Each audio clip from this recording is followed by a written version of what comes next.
네, 12.3 비상계엄을 수사하고 있는 조은석 내란 특별검사팀이 줄곧 소환 조사를 거부해온 윤석열 전 대통령을 구속 기소했습니다. 네, 대통령실이 이재명 1기 내각 인사청문회에 대한 종합적 내부 보고를 앞두고 있습니다. 이 대통령은 청문회 내용과 여론 추이를 종합 검토할 것으로 전망됩니다. 차재원 부산가톨릭대 특임교수, 김철현 경일대 특임교수와 함께 관련 내용 짚어보겠습니다. 두 분 어서 오십시오. 안녕하세요. 예. 오늘 오후 2시 40분쯤에요. 내란 특검이 윤석열 전 대통령 구속 기소했습니다. 그러니까 구속 기간 이제 10일 정도 다 채워지고 있고 10일 연장할 수 있었잖아요. 그런데 바로 구속 기소했습니다. 왜 이런 판단을 했을까요? 아무래도 뭐 소환에 불응하고 있기 때문에 구속 기간을 연장한다는 의미가 별로 없을 거라고 판단을 한 것 같습니다. 예. 사실 뭐 전직 대통령이기 때문에 사실 뭐 물리력을 동원해서 이제 인치를 하는 것 자체가 상당히 어떻게 보면 조금 그러니까 이 부담이 되는 측면이 분명히 있는 것이고 또 예. 한편으로는 전직 대통령을 이런 식으로 강제로 이렇게 소환할 경우에는 일종의 뭐랄까 윤석열 전 대통령이 노리고 있는 정치적 의도를 상당히 어떻게 보면 특검이 도와주는 그런 역할을 할 수 있다는 판단을 한 것 같아요. 그리고 또 한편으로는 구속 기간을 연장하지 않는다 하더라도 기소를 하더라도 충분히 유죄를 입증하는 데는 큰 문제는 없다. 예를 들면 증거나 또 관련된 이 지금 참고인 내지는 뭐 또 다른 피의자들의 진술 같은 것들이 충분히 확보돼 있다. 예. 그리고 또 한편으로는 사실 오늘 이번 구속영장에는 포함되지 않은 혐의가 외환죄잖아요. 네네. 외환과 관련된 이 부분과 관련된 수사를 좀 더 집중적으로 하겠다. 그리고 또 아울러서 윤석열 전 대통령과 함께 내란에 가담했던 사람들에 대한 수사를 좀 더 활발히 하겠다는 그런 의지를 담은 것이 아닐까 하는 생각이 듭니다. 예. 윤석열 전 대통령이 내란 특검이 재판에 참여하는 상황에선 재판도 안 나가겠다 이렇게 말했잖아요. 근데 이번에 적구심이 기각이 됐는데 바로 한 번의 소환 기회도 주지 않고 바로 기소를 해버린 거잖아요. 왜 그랬을까요? 그래서 뭐 방금 얘기하신 것처럼 구속 이후에 계속 소환을 해도 계속 예. 불응하고 있기 때문에 사실 강제 구인도 전혀 먹히고 있는 네. 상황이 아니거든요. 그렇기 때문에 아마 특검의 입장에서 볼 때는 더 이상 불필요하게 윤석열 대통령과 어떤 기싸움을 할 필요가 없다. 예. 그렇기 때문에 아마 바로 기소하는 게 낫지 않을까. 특히 뭐 소환을 강제 구인을 한다고 하더라도 윤석열 전 대통령이 특검 앞에서 어떤 이 묵비권 행사 가능성도 굉장히 좀 커 보였거든요. 예. 그렇기 때문에 아마 특검에서 불필요한 기싸움할 필요 없이 빨리 1심 재판으로 넘겨서 1심 재판 결과를 받게 하는 것이 더 낫겠다 생각을 한 것 같고요. 예. 방금 우리 교수님께서 얘기하신 것처럼 이번에 구속영장이 발부된 배경에는 김성원 전 경호차장과 그리고 강희구 전 부속실장이 아주 핵심적인 어떤 진술을 했기 때문에 구속영장이 발부가 됐거든요. 예. 그렇기 때문에 그것만으로도 충분히 1심에서 기소 유지가 가능하고 1심에서 유죄를 끌어낼 수 있다는 그런 나름대로의 확신이 들지 않았을까. 예.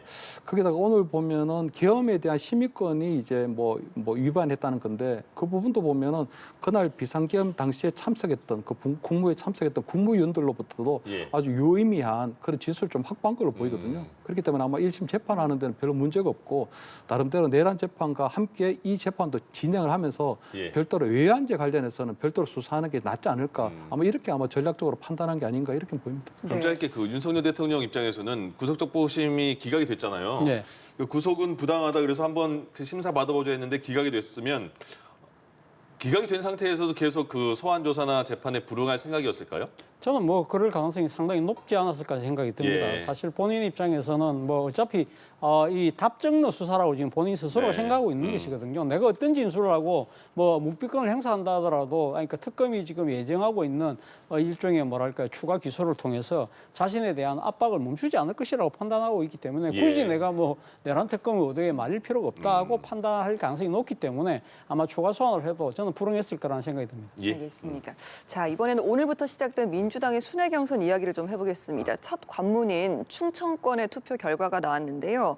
전국적인 좀 폭우 피해가 이어지고 있기 때문에 온라인으로 진행이 됐고 정청래 의원이 62.77%, 박찬대 의원이 37.23% 득표율을 좀 보였습니다. 어떻게 보셨습니까? 이변은 없었다는 생각이 듭니다. 그러니까 이번 당원 대회를 앞두고 여러 언론사에서 여기 진행했던 여론조사를 보면 정청래 후보가 조금 앞서는 걸로 나와 있었잖아요. 그렇기 때문에 사실 이 정청래 후보가 강세를 두고 있는 것이 당원들에 대한 당심이 앞서고 있는 것이고, 그러니까 박찬대 후보 같은 경우는 의원들에 대한 지지세가 좀 높다고 했기 때문에 오늘 지금 발표된 것은 권리당원 투표 내용만 나왔기 때문에 예. 사실은 여기 앞설 수밖에 없다고 많은 사람들이 생각했는데, 그럼에도 불구하고 약간 제가 생각했을 때는 이제 예상과는 달리 이 표차가 조금 벌어졌다는 생각이 들어요. 그러니까 표차가 한 15% 정도 벌어졌는데 제가 생각했을 땐 그렇습니다. 그러니까 아무래도 그러니까 정청래 최고의 고향이 충남 논산이거든요. 그렇기 때문에 어떻게 보면 홈그라운드의 이점을 좀 갖고 있던 그런 측면이 분명히 있었던 것이고, 박찬대 후보 입장에서도 사실 뭐 아직까지 뭐 충분히 따라갈 수 있고 역전까지 가능할 수 있다고 아마 생각할 수 있는 것이, 가장 많은 표심이 몰려 있는 곳은 결국은 지금 수도권이거든요. 그러니까 수도권이 본인의 지금 출신지잖아요. 그렇기 때문에 오늘 1차 충청에서는 조금 뒤졌다고 하더라도 이를 발판으로 해서 충분히 따라잡을 수 있다는 생각을 아마 할 것 같습니다. 예. 네, 당원들과 의원들의 민심 조금 다를 수도 있다는 말씀을 좀 하셨는데, 이제 뭐 오늘이 이제 시작입니다. 이제 순회 경선이 좀 들어갈 텐데 오늘 공개된 표심이 앞으로의 좀 전체 표심에도 영향을 좀 줄 수 그럼 있겠습니까? 제가 볼 때 괜찮죠. 앞으로도 더 크게 벌어질 가능성도 있다고 보이거든요. 예. 사실 객관적인 전력으로 볼 때는 정청래 의원이 훨씬 우위에 있거든요. 왜냐하면 뭐 박찬대 의원보다는 훨씬 더 어떤 전국적 인지도도 훨씬 높고, 예. 또 윤석열 정부에서도 보면 어쨌든 법사위원장을 맡아서 윤석열 대통령이 30차례 거부권 행사하게 하는 어떤 그런 부분들이 굉장히 어떤 민주당원들의 어떤 내리에 각인이 돼 있는 부분들이 있거든요. 예. 그렇다면 이제 결국 대통령의 마음이 굉장히 중요했는데, 그러니까 명심 경쟁이 벌어진 부분이 있는데, 이재명 대통령이 누가 돼도 이기는 편에 우리 편 이렇게 얘기를 벌였거든요. 다시 말해서 이번에 어떤 전당대회에 대해서 전혀 관여하지 않고 내가 중립을 선언을 해버렸기 때문에 예. 어떻게 보면 당원들이나 어떤 뭐 민주당 의원들 입장에서 볼 때는 박찬대 의원이 그래도 이재명 대통령이 국정을 수행하는 데 있어서 당대표를 맡으면 이재명 대통령이 훨씬 더 편하지 않을까. 사실 정청래 후보가 당대표가 되면 좀 이재명 대통령 입장에서 볼 때는 조금 버거울 수는 그래요? 있거든요. 그렇기 예. 때문에 아마 박찬대 의원에게 이재명 대통령의 명심이 있지 않을까 이렇게 생각을 했는데, 이재명 대통령이 이기는 편이 우리 편, 누가 돼도 상관없다는 그런 메시지가 나버렸기 때문에 아마 당원들 입장에서 볼 때는 훨씬 더 편하게 아마 정청래 의원을 선택했을 걸로 보이거든요. 저는 또 한편으로 볼 때 민주당 당원들이 볼 때 아마 박찬대 후보가 당대표가 되면 수직적 관계가 아닌 수평적 관계가 돼야 되는데 수직적 당청 관계가 될 수 있다는 그런 것도 걱정했을 것 같거든요. 어쨌든 윤석열 정부 때 보면 윤석열 대통령과 어떤 국민의힘이 수직적 당청 관계가 되고 수평적이 되지 않았기 때문에 아마 윤석열 정부 또는 윤석열 대통령의 실패가 왔기 때문에 아마 이재명 대통령의 어떤 당청 관계에 있어서도 박찬대 의원보다는 정청래 의원이 오히려 뚜렷하게 민주당의 어떤 목소리를 낼 수 있는 수직적 당청 관계가 될 수 있기 때문에 예. 아마 그런 부분들도 당원들이 아마 고심하지 않았을까 이렇게 보이고요. 아마 이번에 충청권에서 보면은 뭐 정청래 뭐 후보가 얘기하신 것처럼 어떤 충청 출신이기 때문에 충청의 아들이기 때문에 예. 약간 이로운 점도 있었겠지만, 저는 호남 지역의 권리 당원들도 정청래 의원에게 훨씬 더 많이 쏠림이 있을 걸로 보이거든요. 왜냐하면 지난번에도 보면 이재명 대통령이 민주당의 당대표를 할 때 보면 가장 권리 당원이 많이 모여 있는 호남에서 나름대로 이재명 대표에 대한 견제 심리가 항상 있었거든요. 예. 그렇기 때문에 저는 이번에도 아마 그런 견제 심리가 호남에서 있다면 아마 정청래 의원이 훨씬 더 격차를 벌려가지 않을까, 저는 이렇게 전망을 합니다. 무엇보다도 호남에서 특히 또 정청래 의원을 선호할 것이다 이런 말씀을 해주셨는데, 오늘 또 정청래 후보가 뭐 일만 해라 대통령은 싸움은 내가 하겠다 뭐 이런 말을 하기도 했었고요. 중립을 선언했지만 명심이라는 게 어떤 정말 어떤 힘의 발휘를 하지 않을 것이다. 이 부분에 대해서 어떻게 들으셨어요? 글쎄요, 이거 정청래 후보 입장에서는 당연히 그러니까 명심이 발휘되면 안 된다는 생각을 분명히 갖고 있겠죠. 그런 이야기를 하지만 실제 지금 대통령 입장에서 그러니까 당내의 대표를 뽑는 선거에 감나라 배나라 할 수 있는 상황은 아니거든요. 그러나 지금 여러 가지 그러니까 국정 운영에 있어서 그러니까 어떤 후보가 나을 것인가 부분에 대한 대통령의 생각은 분명히 있을 거예요. 그러나 그것을 그러니까 공개적으로 표출한다든지 두드러지게 나타날 가능성은 저는 상대적으로 없다는 생각이 들고요. 결국은 그러니까 의원들의 움직임, 앞서 제가 박찬대 후보 같은 경우는 의원들의 지시에서 좀 앞서는 것처럼 관측이 된다고 그랬는데, 네. 아마 지금 현재 당면하고 있는 여러 가지 일들이 있잖아요. 예를 들면 지금 인사청문회 끝나고 난 뒤에 과연 몇 명을 통과시키고 몇 명을 낙마시킬 것인가 이런 부분들에 대한 어떤 식의 대통령실의 결정이 나오고 난 뒤에 국민 여론이 어떻게 변할 것인가 이런 부분들에 대해서도 저는 그런 것들도 향후 지금 전개되는 이 지금 당원 대회에 있어서 예. 상당한 영향력으로 지금 그러니까 작동할 가능성이 높다는 것이죠. 예를 들면 뭐 정청래 후보가 이야기하듯이 아주 강경하게 야당에 대한 압박을 이야기하는 것처럼 만약에 이 예를 들면 내일 좀 나올 것으로 보이는 인사청문회 그 결과와 관련해서 우리는 단 한 명의 예외도 없다. 그냥 간다. 이런 식으로 될 경우에는 아마 상당히 뭐 정청래 후보 입장에서는 힘을 발휘할 가능성이 저는 크다고 생각이 들고 예. 반대로 뭐 이재명 대통령이 이 국민 여론을 감해서 한두 명 정도는 낙마를 시켜야 되겠다. 그렇게 해서 뭐 여기서 당내의 여러 가지 그러니까 좀 반발, 뭐 강성 지지층들의 반발이 있고 이럴 경우에는 이거 박찬대 이 후보가 그거는 대통령 뜻은 이런 것인 것 같다는 식으로 뭐 감사는 그런 형국이 만약에 벌어진다고 한다면 예. 그런 데서 미미한 또 표 차이가 날 가능성도 있지 않을까. 예. 뭐 그런 거 말고는 제가 생각할 때는 이재명 대통령이 어느 특정 후보에게 기우는 모습을 드러낼 것 같지는 않습니다. 예. 예, 어떻게 보면 박찬대 후보 같은 경우는 뭐 조금 전에 이제 당정대가 원팀이 돼서 같이 일해야 된다 뭐 이런 이야기를 하기도 했는데 조금 전에 이제 수직 관계를 좀 생각할 수도 있다 이런 말씀하셨잖아요. 예. 그렇습니다. 그렇기 때문에 지금 아마 그 수평적 당청 관계가 굉장히 중요하거든요. 예. 윤석열 정부의 실패도 보면 수평적 당청 관계가 아니라 수직적 당청 관계가 되다 보니까 당에서 윤석열 정부의 어떤 여러 가지 좀 잘못되는 국정 운영에 대해서 제대로 견제하거나 목소리를 내지 못했다는 그런 어떤 자성이 좀 있는 부분이 있거든요. 예. 그렇기 때문에 저는 민주당의 당원들도 그 사례를 바로 봤기 때문에 그 부분에 대해서 그걸 할 부분이 있는 것 같고요. 특히 아마 노무현 정부 때도 그렇고 이번 그 문재인 정부 그리고 아마 이번 이재명 정부 때도 보면 예. 초반에 지금 해결해야 될 여러 가지 개혁 과제들이 많이 있거든요. 이번에 아마 어떤 내각 인선에서도 보면 검찰 개혁을 비롯한 중요한 개혁 과제에 있어서는 현역 의원들 전진 배치시키는 부분도 있었기 때문에 아마 이재명 정부가 처음에 어떤 성과를 내려 그러면 당에서 든든한 좀 뒷받침 돼야 되거든요. 그 부분에 있어서 아마 정청래 후보는 지금 개혁에 앞장서겠다고 얘기를 하고 있고 예. 지금 박찬대 후보 같은 경우는 당정대의 어떤 원팀을 얘기하는 당정대라고 하는 게 결국은 생각보다 정청래 의원이 던지는 메시지보다는 좀 약하거든요. 아무래도 처음부터 지금 이재명 정부의 성공을 위해서는 특히 교육 과제들 성공시켜야 되는 부분에 있어서는 예. 아무래도 그런 부분의 선명성은 정청래 후보가 더 가져가지 않을까 하는 그런 부분을 아마 당원들이 평가하고 있다 이렇게 저는 뭐 생각합니다. 예. 두 분의 후보자 평가지만 어쨌든 뭐 그 당사자 입장에서는 아니야 난 수직 관계 아닐 건데 이렇게 말할 수도 있고요. 난 뭐 수평 관계 아닐 건데 이렇게 말할 수도 있을 것 같다는 생각도 들고요. 국민의힘은 전당대회 일정을 확정을 했죠. 근데 지금 보면 조경태 안철수 의원은 나온다고 하고 장성민 양향자 전 의원 등도 뭐 도전 의사를 밝혔는데 과연 대선 후보 출마하려고 했던 김문수, 한동훈 그리고 나경원 의원 나올 것인가? 그럼 전당대회 구도는 어떻게 될 것인가? 지금은 쇄신을 원하는 국민의힘인데 어떤 인물이 돼야 되는가? 어떻게 봐야 됩니까? 그래서 일단 뭐 조경태 의원이나 뭐 안철수 의원, 양양자 의원은 항상 늘 이렇게 뭐 전당대회를 할 때 되면 출마하시는 분들이기도 하거든요. 예. 근데 어쨌든 지금 김문수 전 대선 후보 같은 경우에는 지금 대구 경북 지역을 비롯해서 전국 이제 투어를 시작했거든요. 네. 그렇게 되면 사실 당대표 출마를 위한 좀 시동을 걸었다고 봐야 될 것 같고 지금 한동훈 전 대표의 출마 여부가 굉장히 관심 포인트인데 예. 한동훈 전 대표의 마음이 매일매일 바뀌고 있다고 그러더라고요. 매일매일 바뀌고 있다는 건 아무리 이번에 당대표를 맡아서 과연 개혁 과제를 순조롭게 이끌어낼 수 있을 것인가 또는 당대표가 되고 난 다음 치를 내년 지방선거에서 만약 지게 되면 또 당대표에서 물러나게 돼야 되는 그런 정치적 리스크가 있기 때문에 굉장히 주저앉고 있을 걸로 보이는데 예. 저는 아마 한동훈 전 대표가 결국은 지금 국민의힘 지지율이 거의 뭐 10%대까지 떨어졌거든요. 네. 거기다 보수 혁신에 대한 목소리가 굉장히 높고 예. 또 친윤 청산에 대한 인적 청산에 대한 목소리가 굉장히 크기 때문에 한동훈 전 대표가 결국 출마를 하지 않을 수는 없을 걸로 보이거든요. 그래서 결국 김문수 대 한동훈이라고 하는 지난 대선 과정에서의 마지막 결선과 같은 그런 모습이 좀 보여질 것 같고요. 예. 친윤계 같은 경우는 지금 현재는 주류를 구성하고 있는데 지금 그 두 분에게 맞설 만한 새로운 어떤 전국적 인지들을 가지고 있는 후보를 내세울 건 없거든요. 네. 그렇기 때문에 저는 친윤에서는 차라리 아마 최고위원을 많이 뽑는 그쪽으로 아마 쏠릴 것 같거든요.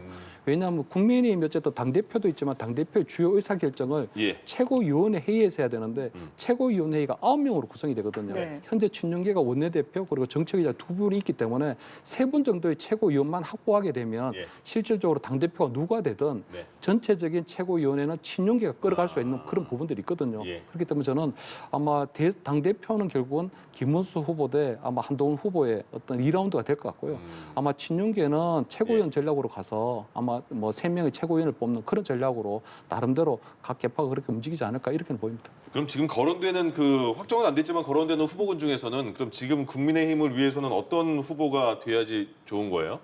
글쎄요. 뭐 제가 뭐 국회자 입장에서 봤을 때는 네. 사실 뭐 큰 변화는 기대할 수 없다. 아, 그래요? 그런 생각이 듭니다. 예. 앞서 뭐 아까 구도로 말씀하셨는데 그러니까 지금 정당 내에서 이 경선을 구도라고 이야기하신 부분을 일종의 뭐랄까 드라마로 따지면 시놉시스 네. 뭐 일종의 그러니까 줄거리 같은 거라고 한다면 아마 이 지켜보는 이 관객의 입장 그러니까 유권자의 입장 국민의 입장에서는 어제 봤던 드라마를 또 보고 있는 거 아닐까라는 생각이 든다는 것이죠. 예. 앞서 뭐 말씀하신 것처럼 유력 후보로 거론되시는 분들이 다 뛰어놀 경우에는 딱 한 사람 한 분 빼고는 다 뛰어노는 그런 상황이잖아요. 자, 불과 2달 전에 대통령 선거를 앞두고 당내 경선 과정에서 주요 후보들 중에서 홍준표 전 대구시장 빼고 나머지는 다 뛰어노는 상황이라고 한다면 국민들은 2달 전에 본 드라마를 또다시 본다고? 라고 생각할 수밖에 없는 거잖아요. 예. 물론 2달 전에 했던 분들이 뛰어놀 수 있죠. 그러나 지금 국민의힘이 당면하고 있는 정치적 현실을 봤을 때는 과연 이분들이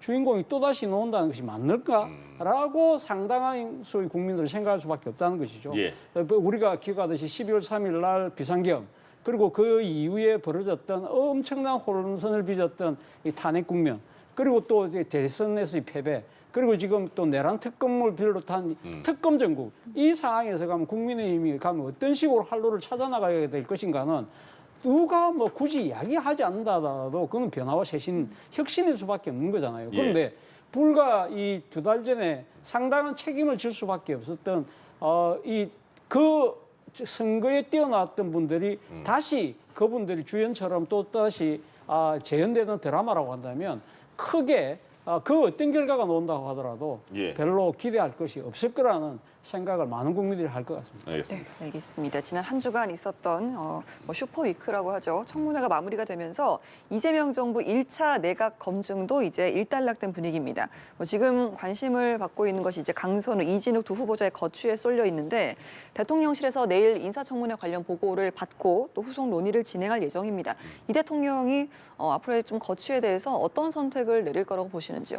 일단 어제 놓은 지금 당의 입장 상당히 강경하잖아요. 그러니까 여야 원내대표 회담을 끝나고 난 뒤에 지금 그 여당의 원내대표가 이야기한 것을 보면 지금 이제 다 소명이 다 됐고 우리는 한 명도 지금 그러니까 후퇴는 없다는 식의 강경한 입장을 했는데 제가 생각했을 때는 일종의 원내 전략적 차원에서 이야기했을 가능성이 크다. 그러니까 국민의힘 쪽에서는 그 당시 무슨 육적 어떻게 이래야 하면서 그러니까 단순하게 지금 강선우 여가부 장관 후보자라든지 이인숙 교육부 장관 후보자뿐만 아니라 거기에도 플러스 알파 한 4-5명을 다 지금 물리라고 하는 상황이기 때문에 우리가 여기서 밀릴 수 없다는 그런 강경한 의지를 보였던 측면이 있지 않을까. 그렇다고 한다면 저는 아마 모르긴 몰라도 그 강선우 후보자와 이진숙 후보자에 대해서는 아마 대통령실에서 민심을 경청한다고 한다면 저는 상당히 아마 좀 전향적인 자세를 보이고 그런 결단을 내릴 가능성이 높다. 두 분 다요? 저는 그럴 생각이 드는데요. 사실 이 이재명 대통령이 사실 이번에 보면 경청소통수석이라는 경청이라는 말을 붙였잖아요. 사실 내일 어떤 결과가 나오는 건지는 지켜볼 것이 많은 국민들이 지켜보지만 소위 경청에 대한 대통령의 의지를 우리가 정말 그것이 정말 이루어지고 있는지 안 이루어지고 있는지 알 수 있는 하나의 시험대가 되지 않을까 하는 생각이 듭니다. 네, 민심을 반영을 해서 좀 전향적 자세를 취할 가능성이 높다라고 하셨거든요. 어떻게 들으셨어요? 저도 헌법재판소장을 포함해서 이번에 총 18분의 어떤 인사청문회가 이루어졌거든요. 그러니까 굉장히 많은데 저는 아마 지금 이번 인사청문회 끝에 남은 결국 보면 강선우 후보자 그리고 이진숙 후보자에 대한 논란이거든요. 결국 강선우 후보자 같은 경우에도 쓰레기 봉투 치워 그리고 변기 수리해 이 얘기가 남은 거고 이진숙 후보자 같은 경우에도 본인이 제자들의 논문을 가르치기가 한 게 아니고 내가 오히려 그 논문을 썼다. 이렇게 하고 있는 부분이기 때문에 계속적으로 논란이 이어지고 있던 부분이었거든요.